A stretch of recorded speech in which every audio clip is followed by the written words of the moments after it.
আল্লাহর কোন বান্দা রাতের গভীরে নীরবে নিভৃতে কেউ যদি চোখের পানি গুড়ি ছেড়ে দিয়া যায় নামাজের মধ্যেই কপাল ঠেকাইয়া কেউ যদি একবার বলে আল্লাহ, আল্লাহ পাক বলে বান্দা তোর একবার ডাকের বিনিময়ে আমি আরশের মালিক একবার নয় দুইবার নয় ৭০ বার জবাব দিয়া বলে বান্দা আমার কাছে কি চাও। বিপদে পড়লে ডাকবেন কারে? জোরে কর না কারে? অভাবে পড়েছেন ডাকবেন কাকে? ব্যবসা বাণিজ্য ভালো হয় না ডাকবেন কাকে? আল্লাহ পাক বলেন হুয়াল্লাযী আরসালা রাসূলাহু বিল হুদা ওয়া দীনিল হক। আমার নবীকে আমি পাঠালাম, সঙ্গে দিলাম দুইটা জিনিস, একটা নাম হলো হুদা তথা কোরআন, আরেকটা নাম হলো দ্বীনে হক তথা ইসলাম। উদ্দেশ্য হলো যাতে মানব রচিত যত মতবাদ আছে সব মতবাদের উপর ইসলামকে বিজয় করে দিতে পারে। এখানে আমরা একটা জবাব পাইলাম। কোরআনে কারীমের সূরা আল জুমার ভিতরে নবীকে আল্লাহ কেন পাঠালেন আরেকটা জবাব দিলেন। সেখানে আল্লাহ বললেন হুয়াল্লাযী বাআসা ফিল উম্মিয়্যিনা রাসূলাম মিনহুম ইয়াতলু আলাইহিম আয়াতিহি ওয়া ইউযাক্কিহিম ওয়া ইউআল্লিমুহুমুল কিতাবা ওয়াল হিকমা। সূরা জুমার ভিতরে আল্লাহ পাক বলছেন তিনি আল্লাহ উম্মীদের মধ্য থেকে নিরক্ষর মানুষের মধ্য থেকে একজন রসুল পাঠালেন। কয়জন রসুল? রসুলান, একজন রসুল পাঠালেন। দায়িত্ব দিলেন 4টা। জোরে বলেন কয়টা? নবীকে আল্লাহ পাক 4টা দায়িত্ব দিয়ে পাঠালেন। 1 নাম্বার দায়িত্ব হলো ইয়াতুলু আলাইহিম আয়াতিহি, নবী যেন মানুষের কাছে আল্লাহর কোরআন তেলাওয়াত করে শোনান। নবীর কি সুন্দর তেলাওয়াত, সুবহানাল্লাহ। আমি সৌদি আরবের নাখলা গত বছর আগের বছর মাহফিল করেছি, সৌদি আরবের নাখলা। সেই নাখলাতে নবীজি যখন তাইফের ময়দান থেকে আসতেছিলেন, ওই নাখলা ছিল পাহাড় পর্বতে ঘেরা, পাহাড় আর পাহাড়, কোন মানুষ নাই, বন জঙ্গলে ভরা। আল্লাহ নবী রাতের গভীরে ওই জায়গায় দাঁড়ায় দাঁড়ায় কোরআন পড়তেছিলেন নামাজের ভিতরে। এই সময় জেনেরা রাতের শেষ ভাগে তাদের কাজে রওনা হয়ে গেল। কিন্তু আজকে জেনেরা যেখানে যায় সেখানে বাধাপ্রাপ্ত হয়, কোনো কাজ করতে পারে না। জেনেরা মিলে তাদের দলনেতার কাছে চলে গেল। দলনেতা, আজ আমরা কোনো কাজে সুযোগ পাচ্ছি না, বিষয়টা কি? কোনখানে কোন ঘটনা ঘটলো? জিনদের দলনেতা বলে দিলেন তাম পৃথিবী তন্ন তন্ন করে খুঁজে দেখো কোন জায়গায় কোন সমস্যা হয়েছে। জিনদের একটা দল আরবের মক্কা থেকে 40 কিলোমিটার দূরে নাখলা নামক জায়গা যখন অতিক্রম করতেছিলেন তখন দেখলেন অন্ধকার রাতের মধ্যে যেন একটা পূর্ণিমার চাঁদ দাঁড়িয়ে আছে। তারা চিন্তা করলো এটা কি? কাছে যাইয়া দেখে একটা মানুষ।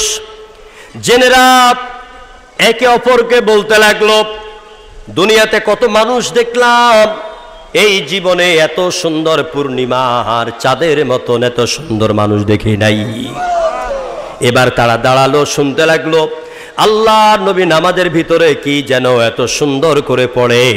জেনেরা বুঝে না, অজান্তে তাদের চোখ দিয়া গাল বেয়ে বেয়ে তাদের পানি পড়তে লাগলো। এরা ছুটে চললো জিনদের দলনেতার কাছে, যাইয়া বলল ও নেতা, চাঁদের মতন সুন্দর, এত সুন্দর একটা লোক এত সুন্দর করে কি যেন পড়ে, আমাদের হৃদয় গলে গেছে। এবার ওই জিনদের কথাটা আল্লাহ পাক কোরআনে কারিমের মধ্যে সূরা জিনের মধ্যে তুলে ধরলেন এইভাবে, কুল উহিয়া ইলাইয়া আন্নাহু ইসতামাআ নাফারুম মিনাল জিন্নি ফাকালু ইন্না সামি'না কুরআনান আজাবা। আল্লাহু আকবার। নবী আপনি বলুন, আমার কাছে ওহী করা হয়েছে, আমাকে জানিয়ে দেওয়া হয়েছে জিনদের মধ্যে একটা নাফার, একটা ছোট্ট দল তারা কোরআন শুনলো আর নেতার কাছে গিয়া বলল, কি কোরআন শুনলাম যেটা আমাদেরকে অবাক বানিয়ে দিয়েছে। সেই বিশ্ব নবীর কোরআন শুনে আবু জাহেল কেঁদেছে, উতবা কেঁদেছে, সাইবা কেঁদেছে, ওয়ালিদ ইবনে মুগিরা কেঁদেছে, ওয়াইল কেঁদেছে, অসংখ্য লোকেরা কোরআন শুনে কেঁদেছে। রাতের গভীর ঘুমে থাকতে পারে নাই। এরা আল্লাহ নবী যখন মক্কায় কোরআন তেলাওয়াত করতো, কাফেররা ঘরের চারদিকে দাঁড়িয়ে দাঁড়িয়ে কোরআন শুনতো আর চোখের পানি ঝরতো। দিনের বেলায় মুহাম্মদের বিরোধিতা করত শুধুমাত্র কেবলমাত্র ক্ষমতার লোভে। যে এই ভাই বসো, আমার ভাইয়েরা, যেই লোকেরা, এই লোকটাকে এখান থেকে নিয়ে সমস্যা করে, আমার ভাইরা, যেই জেনেরা কোরআন শুনেছে, যে কাফির নেতারা কোরআন শুনেছে, যে কোরআনের প্রতি তারা এতটাই আন্দোলিত হয়েছে, কোরআনের প্রতি এতটা আকৃষ্ট হয়েছে, সেই কাফিরেরা কোরআন শুনলো আর বাংলাদেশে বিগত 15 বছরে মুসলমান নামধারী, মাথায় টুপি আছে, মুখে দাড়ি আছে, মাথায় পাগড়ি আছে, গায়ে লম্বা পাঞ্জাবি আছে, কোরআনের মাহফিল করতে দেয় নাই। এরা আবু জাহেলের গোষ্ঠী, চিল্লাই গো ঠিক কিনা? এরা আবু জাহেলের উত্তরসূরি। আবু জাহেল যে কাতারে দাঁড়াবে, তোমাকেও সেই কাতারে দাঁড়াতে হবেই হবে। ইনশাআল্লাহ আমরা কিয়ামতের দিন সূরা আল মুতাফফিফিনের বর্ণনা অনুযায়ী আমরা মুমিনেরা এরকম কাঠের চেয়ার নয়, স্বর্ণের চেয়ারে বসবো।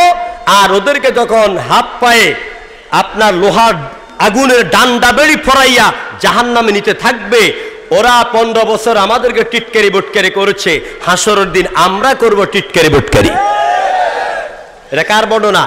এটা আল্লাহর বর্ণনা। প্রিয় ভাইয়েরা, তো নবীজির কোরআন শুনে ওরা মুগ্ধ হয়েছে, এ হলো এক দায়িত্ব। 2 নম্বর, ইউযাক্কিহিম, মানুষের মগজ, মানুষের চিন্তা শক্তি, মানুষের কলবকে পরিশুদ্ধ করার জন্য আল্লাহ পাক নবীকে 2 নম্বর দায়িত্ব দিয়েছেন। 3 নম্বর দায়িত্ব দিয়েছেন ওয়ায়ুআল্লিমুহুমুল কিতাব, মানুষকে কিতাব শিক্ষা দেওয়ার 3 নম্বর দায়িত্ব দিলেন। 4 নম্বর দায়িত্ব দিলেন ওয়াল হিকমা, জ্ঞান বিজ্ঞান যেন নবী মানুষকে শিখাইতে পারেন। এই জন্য আল্লাহ পাক বলেন, নবী আপনাকে মৌলিক 4টা দায়িত্ব দিয়া দুনিয়ার মধ্যে পাঠাইলাম। আরেকবার আল্লাহকে প্রশ্ন করব, রব্বুল আলামিন আপনার নবীকে আর কোনো দায়িত্ব দিয়া পাঠালেন কিনা একটু বলে দেন। এবার আল্লাহ পাক বললেন সূরা আল আহজাবের ভিতরে, ইয়া আইয়ুহান নাবিয়্যু ইন্না আরসালনাকা শাহিদাও ওয়া মুবাশশিরাও ওয়া নাযীরা। আমার আল্লাহ পাক বলেন, ওগো নবী, আমি আপনাকে পাঠিয়েছি এই পৃথিবীর মানুষের সবার কর্মের সাক্ষী দাতা করে, আর আপনাকে আমি পাঠালাম সুসংবাদদাতা করে। যারা নামাজ পড়বে, শুনতেছেন কথা আমার, যারা নামাজ আদায় করবে, যারা রোজা রাখবে, যারা সত্য কথা বলবে, যারা মিথ্যা কথা বলবে না, মিথ্যা সাক্ষী দিবে না, ওজনে কম দিবে না, খাদ্যে ভেজাল দিবে না, সুদ খাবে না, ঘুষ খাবে না, বিচারের নামে মানুষ থেকে টাকা খাইয়া নিজের পেট ভরবে না, এরকম বান্ধব এনে মনে নাই। আমি আমার গ্রামকে অসম্মান করতে চাই না, এরকম ঘুষ টুসের কারবার আমার বান্ধব এনে নাই আছে। আহারে, কত মানুষকে জ্বালাইছে, পোড়াইছে, শুধু লিং লাগাইতো, শুধু খোসা লাগাইতো, জিলাপির মতন পেস লাগাইয়া ফোন দিতে 5,000 টাকা নিয়ে আসো, 10,000 টাকা নিয়ে আসো। আমার থেকে 15,000 টাকা খাইছে, আমার থেকে 15,000 টাকা খাইছে আমার ভাইরা। সুতরাং যারা নামাজ পড়বে, রোজা রাখবে, মা বাবার খেদমত করবে, মা বাবার সাথে বেয়াদবি করবে না, মা বাবাকে চোখ রাঙ্গায় কথা বলবে না, গরিব মানুষের পাশে দাঁড়াবে, বুকা নামাকে খাদ্য দান করবে, অসহায় মানুষের পাশে দাঁড়াবে এবং আল্লাহর আইন মেনে চলবে, আল্লাহর হুকুম মেনে চলবে। আমার আল্লাহ পাক বলে, নবী ওই সব লোকদেরকে জান্নাতের সুখবর দেওয়ার জন্য এই দুনিয়ার মধ্যে আপনাকে পাঠাইয়া দিলাম। আর আপনাকে ভীতি প্রদর্শনকারী করে পাঠাইলাম, যারা নামাজ পড়বে না, রোজা রাখবে না, মিথ্যা কথা বলবে, সুদ খাবে, ঘুষ খাবে, মানুষের উপর অত্যাচার করবে, জুলুম করবে, নিপীড়ন করবে, ওদের জন্য জাহান্নাম, এই ভয় মানুষকে আপনি দেখাইয়া দেন। এই দায়িত্বগুলি দিয়া আল্লাহ পাক তার নবীকে পৃথিবীর মধ্যে পাঠালেন। আমার ভাইয়েরা এবারে আসুন, আল্লাহ পাক বলছেন হুয়াল্লাযী আরসালা রাসূলা, নবীকে আল্লাহ কেন পাঠাইলেন? এতক্ষণ এই জবাবটা দিলাম। এবারে পাঠাইয়া এই দায়িত্বগুলি পালনের জন্য নবীর সাথে আল্লাহ দুইটা জিনিস দিয়েছেন। কয়টা জিনিস ভাই? কথা বলেন, কয়টা জিনিস?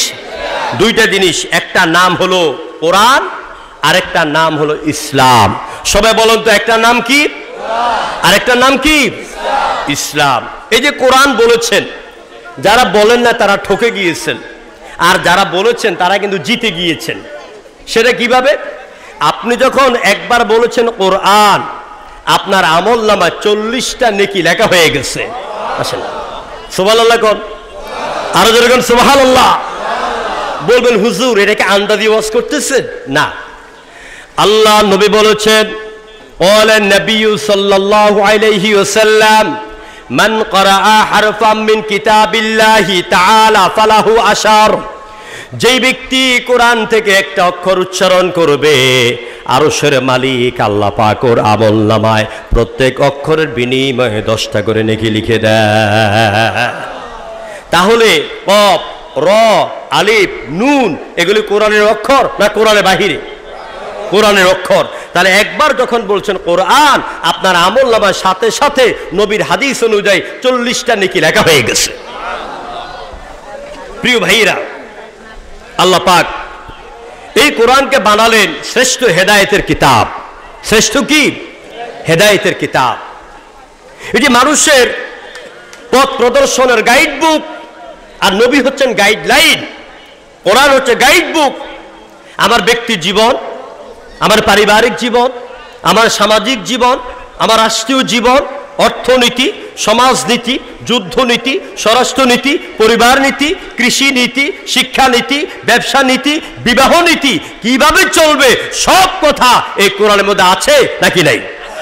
আরো জোরে করে আছে না নাই? আল্লাহ রাব্বুল আলামিন বলেন ইন্না আনজালনা আলাইকাল কিতাবা তিবয়ানান লিকুল্লি শাই, মানুষের জীবনের জন্য যা দরকার, রান্নাঘর থেকে বঙ্গভবন পর্যন্ত, বঙ্গভবন এড়িয়ে জাতিসংঘ পর্যন্ত, মানুষের জীবনে যা দরকার ঘুমাবার আগ থেকে ঘুমাবার আগ পর্যন্ত সব বিষয় আমি আল্লাহ পাক কোরআনে বয়ান করে দিয়েছি। আমাদেরকে মানুষের সামনে কোরআন থেকে ওয়াজ করতে হবে। তাফসীর আল কোরআন বিল কোরআন, কোরআন বিল কোরআন, এটা তাফসীর আছে তাফসীরে আজওয়াউল বায়ান 10 খণ্ডে। এই তাফসীর শুধুমাত্র কোরআনের আয়াত দিয়ে কোরআন তাফসীর করা হয়েছে।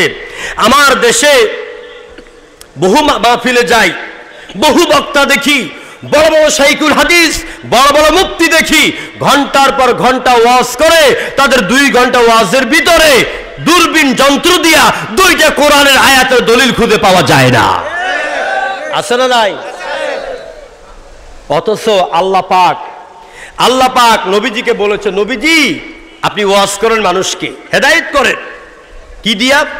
তাবারাকাল্লাযী নাযালাল ফুরকানা আলা আবদিহি লিয়াকুনা লিল আলামিনা নাযীরা। সূরা আল ফুরকান 18তম পারা, 1ম নম্বর আয়াত। তাবারাকাল্লাযী নাযালাল ফুরকান আলা আবদিহি, বরকতময় মহান সেই সত্তা যিনি তার বান্দার উপরে এই কোরআন নাযিল করেছেন। আল্লাহ পাক বলছেন, নবী আপনি এই ফুরকান দিয়া, কোরআন দিয়া তামাম পৃথিবীর মানুষকে আপনি সতর্ক করে দেন। মানুষকে সতর্ক করতে হলে, মানুষকে ওয়াজ করতে হলে কোরআন, এরপরে হাদিস, এর বাহিরে আর কোনো দলিল নাই। বানোয়াট কাহিনী, বুজুর্গের কাহিনী নয় মিয়া। কোরআনের কাহিনী বলে তো শেষ করা যায় না, বুজুর্গের কিচ্ছা কখন বলবো আমি?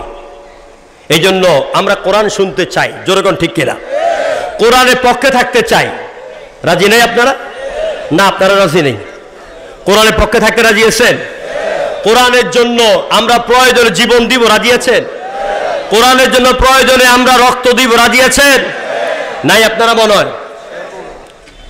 আমার ভাইরা, নিয়তকে সহি করে, নিয়তকে সহি করতে হবে আগে। এই কলবের মধ্যে, এই কলিজার মধ্যে আপনি রুনা লায়লা, বেবি নাজরিন, এরপরে কি জানি একটা সংসদে গান গাইতো, কি নাম জানি, মমতা রাফা, এখন আর খবর নাই। ওই দিন মানিকগঞ্জে গেছি, হুজুর মানিকগঞ্জে ছবি চেয়ারা নাই এখন আর। এদের মোহব্বত নয়, এদের গান নয়, এই কলবের মধ্যে জায়গা দিতে হবে আল্লাহর কোরআনকে। জনগণ ঠিক কিনা? এই জন্য দোয়া করতে হবে আল্লাহর কাছে, আমাদের নিয়তে দাও খুলুসিয়াতে প্রভু হে। যেরকম আমিন। আমাদের নিয়তি দাও খুলুসিয়াতে প্রভু হে, দাও আন্তরিকতা সৎ সহরতা, আন্তরিকতা সৎ সরলতা, তুলেছি হাত প্রভু হে, তুলেছি হাত প্রভু হে। আমাদের নিয়তি দাও খুলুসিয়াতে প্রভু হে। জীবনে আমাদের সাধনা দাও, মানুষের বেদনায় বেদনা দাও, দাও দাও প্রভু হে দাও, দাও দাও প্রভু হে দাও। প্রাণ উদারতা প্রেম মানবতা, প্রাণ উদারতা প্রেম মানবতা, এই মুনাজাত প্রভু হে। আমাদের নিয়তি দাও খুলুসিয়াতে প্রভু হে। সুপথে আমাদের সুমতি দাও, শহীদি জীবনের নিয়তি দাও। চিল্লায় কোন আমিন। সুপথে আমাদের সুমতি দাও, শহীদি জীবনের নিয়তি দাও, দাও দাও প্রভু হে দাও, দাও দাও প্রভু হে দাও। বিনিময় দাও তাই চির সফলতা, বিনিময় দাও তাই চির সফলতা, সেই আখেরাত প্রভু হে। আমাদের নিয়তি দাও খুলুসিয়াতে প্রভু হে। বলেন, আমাদের নিয়তি দাও খুলুসিয়াতে প্রভু হে। জোরে কোন আমিন। এই নিয়তের মধ্যে খুলুসিয়াত লাগবে, আন্তরিকতা লাগবে, আল্লাহর জন্য ভালোবাসা লাগবে। তাহলে কোরআনের নূর আমার আপনার হৃদয়ে ঢুকাইয়া দিবেন, গেঁথে দিবেন কে? জোরে কোন কে? আল্লাহর নাম নিতে বলে কষ্ট হয় আপনাদের? কষ্ট হয়? জোরে সোরে বলেন তো আল্লাহ। আরো জোরে কোন আল্লাহ, আরো জোরে কোন আল্লাহ। এই যে ডাক দিয়েছেন, আল্লাহ শুনেছেন নাকি শুনেন নাই? শুনেছেন নাকি শুনেন নাই? সুবহানাল্লাহ। হাদিসে কুদসির ভিতরে এলো, হাদিসে কুদসির ভিতরে এলো, আল্লাহর কোন বান্দা রাতের গভীরে নীরবে নিবৃতে কেউ যদি চোখের পানি গুড়ি ছেড়ে দিয়া যায় নামাজের মধ্যেই কপাল ঠেকাইয়া কেউ যদি একবার বলে আল্লাহ, আল্লাহ পাক বলে, বান্দা তোর একবার ডাকের বিনিময়ে আমি আরশের মালিক একবার নয়, দুইবার নয়, 70 বার জবাব দিয়া বলে, বান্দা আমার কাছে কি চাও? বিপদে পড়লে ডাকবেন কারে? জোরে কর না কারে? অভাবে পড়েছেন, ডাকবেন কাকে? ব্যবসা বাণিজ্য ভালো হয় না, ডাকবেন কাকে? ভালো একটা বউয়ের দরকার, দিনদার স্ত্রী পাওয়ার দরকার, কইবেন কারে? আল্লাহকে বলবেন। দোকানে আইসা ক্যাশ বাক্সার তালা খুললা অনেকে আগরবাতি জ্বালাই, এগুলি কি জানি বলে, ধোঁয়া ছাড়ে, নাউযুবিল্লাহ, এটা অগ্নি পূজা, এটা হারাম। মুসলমান দোকান খুলবে, তালার চাবি খুলবে বিসমিল্লাহির রহমানির রহিম, ক্যাশ বাক্স খুলবে বিসমিল্লাহি ওয়া আলা বারাকাতিল্লাহ। কোন দয়াল বাবা কোনো খাজা বাবা, আগরবাতি, গোলাপ জল, এগুলো ইসলামের নিয়ম নয়। এই জন্য আপনি চাইবেন কার কাছে, ডাকবেন কাকে?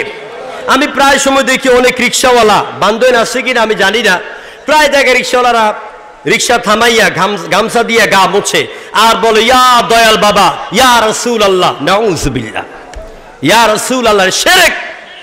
আপনি বলবেন ইয়া আল্লাহ, কি বলবেন? ইয়া আল্লাহ। আল্লাহকে রাখবেন, আল্লাহর কাছে চাইবেন, যা বলার আল্লাহকে বলেন, আল্লাহ বিপদ থেকে আপনাকে বাঁচাইয়া দিবে। এই জন্য মোহাব্বতের সাথে সবাই একটু জিকির করেন, লা ইলাহা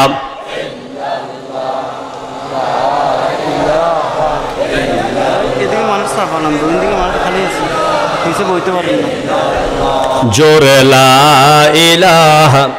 আফসারের খবর আছে না? ওই টাইম মতে আনি লা ইলাহা।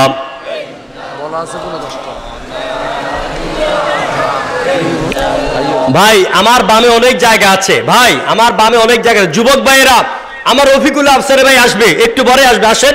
বামে এসে আগে জায়গা নেন, পরে জায়গা পাইতেন না, আসেন। আমি কিন্তু রফিকুল্লাহ ভাইয়ের মধ্যে হাসাইতে পারি না, এই অভ্যাস আমার নাই। কারণ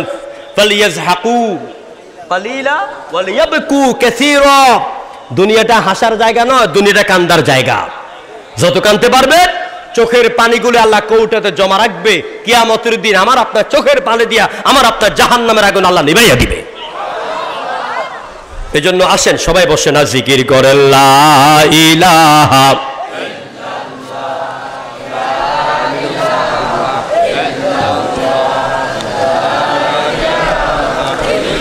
নেই কেহু নেই আল্লাহ ছাড়া, লা ইলাহা ইল্লাল্লাহ।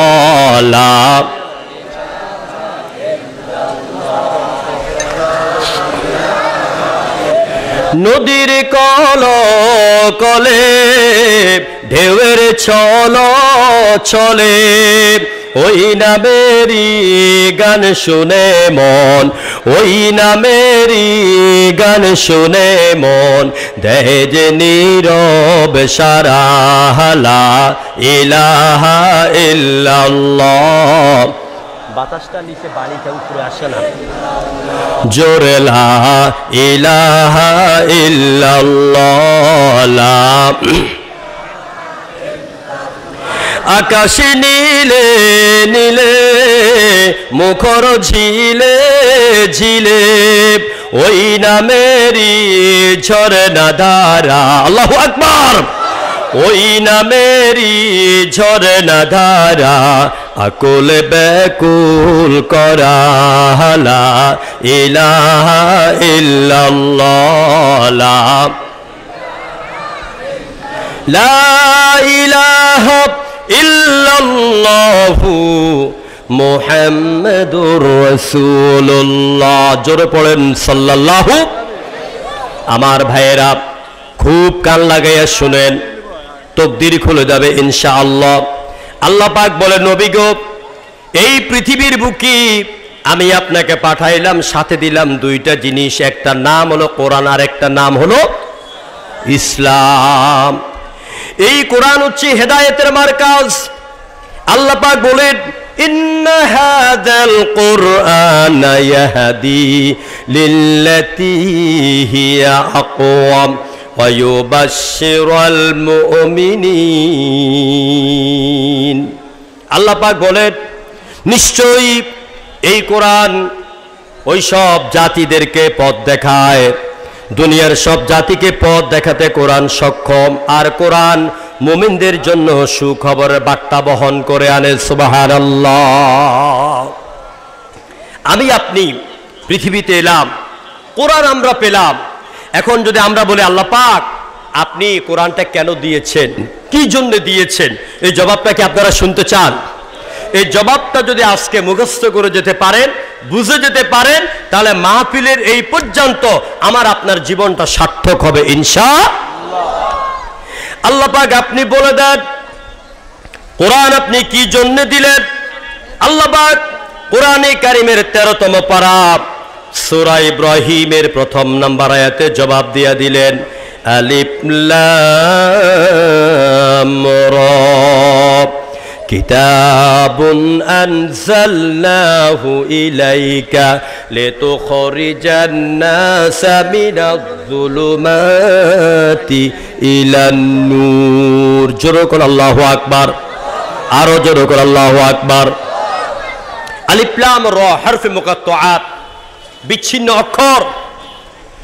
কিতাবুন আনজালনাহু ইলাইক, হে নবী আমি আপনার কাছে এই কোরআন এই জন্য দিলাম যাতে করে আপনি কোরআনের শিক্ষা ব্যবস্থা দিয়ে এই পৃথিবীর এই জমিনের সমস্ত নারী পুরুষকে অন্ধকার থেকে বের করে আলোর দিকে নিয়ে আসতে পারে।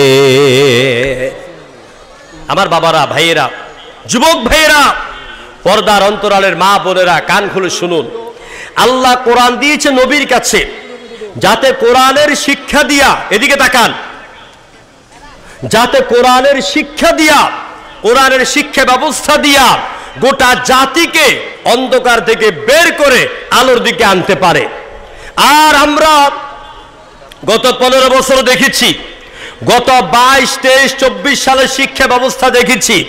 আমাদের শিক্ষা ব্যবস্থা প্রণয়ন করা হয়েছিল শরীফ থেকে শরীফা হওয়া যা। কথা ঠিক কিনা বলেন? আমরা শিক্ষা ব্যবস্থা দেখেছি বানর থেকে নাকি মানুষ হইছে, এটা আমাদের বাচ্চাদেরকে শিক্ষা দেওয়ার জন্য শিক্ষা ব্যবস্থার কারিকুলামে নাস্তিক ডারউইন তার বক্তব্য ঢুকিয়ে দেওয়া হয়েছে। আমরা সারা বাংলাদেশে সমস্ত উলামায়ে কেরাম মাহফিলে মাহফিলে প্রতিবাদ করেছি। এর কারণে আমাদের গাড়ি ভেঙেছে, আমাদের স্টেজ ভেঙেছে, আমাদেরকে রাস্তায় টাক করেছে, কিন্তু আমরা দমে যাই নাই। আমাদের প্রতিবাদের মুখে ওই শিক্ষা ব্যবস্থা বাতিল করতে বাধ্য হয়েছে। আজকে আমরা 5 আগস্টের আন্দোলনের পরে আমরা যেই ভাই কথা বলার পিছনে অন্তর্বর্তীকালীন সরকার প্রধান ডক্টর ইউনূস সাহেব আমরা আপনাকে বসিয়েছি। আপনার মাধ্যমে নতুন করে শিক্ষা কমিশন আবার গঠন হয়েছে। আমরা দেখতে পাচ্ছি, আমরা ইতিমধ্যে প্রতিবাদ করেছি, আমরা স্মারকলিপি দিয়েছি বাংলাদেশ জাতীয় মজলিসুল মুফাসসিরিনের পক্ষ থেকে। এই শিক্ষা কমিশনে যেসব সদস্যদেরকে নেওয়া হয়েছে এদের অধিকাংশ বিগত জালিম সরকারের দোসর এবং নাস্তিক। সুতরাং এই শিক্ষা কমিটি দিয়ে নতুন শিক্ষা ব্যবস্থা গঠন করা যাবে না। আমার দেশের সন্তানদেরকে আবু বকর, ওমর, উসমান, আলী, খাব্বাব, খুবাইব বানাতে হলে মদিনার বিশ্বনবীর আদর্শ এবং আল্লাহর কোরআনের শিক্ষা ব্যবস্থা, বুখারী মুসলিমের হাদিসের শিক্ষা ব্যবস্থা, শিক্ষা পদ্ধতিতে চালু করতে হবে। এটাকে আপনারা চান? কারা কারা চান? দুহাত তুলে আল্লাহকে দেখান।